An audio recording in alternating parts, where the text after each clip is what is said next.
love the color of that particular jet.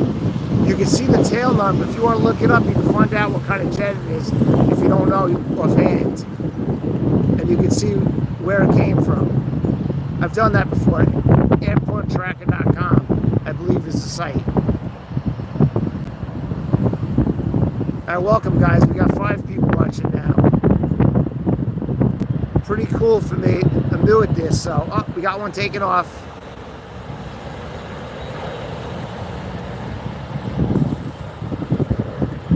You don't get as good a view of takeoff. There's too many obstructions. Get these truckers in your way. And the airport hangar might get in the way too. Unless he makes a steep ascent, which he looks like he didn't. All right, I can see him over the hangar now. He's to the left of the monument.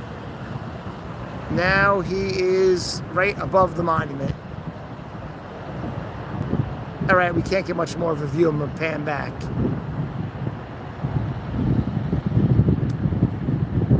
Straight ahead in the middle, you can see those buildings. That's Jersey City. It really built up down there.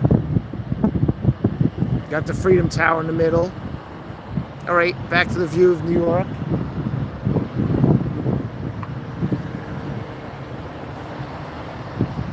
Nobody's coming in, but we got something interesting going on. We got a big northbound jet coming overhead. Wow, that's a weird pattern. It almost looks like it's going to land at Teterboro, but it's too high. We're going to get a good shot of it, guys. I definitely have to go do this by Newark Airport.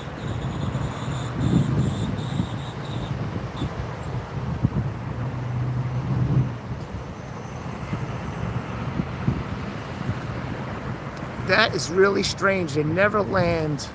In general, they don't land right over Teterboro. I mean, fly over Teterboro like this.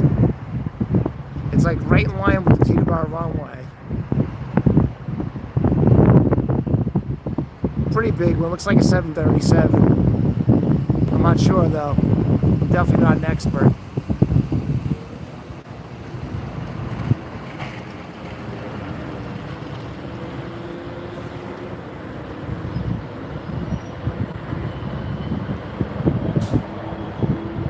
Oh, takeoff time.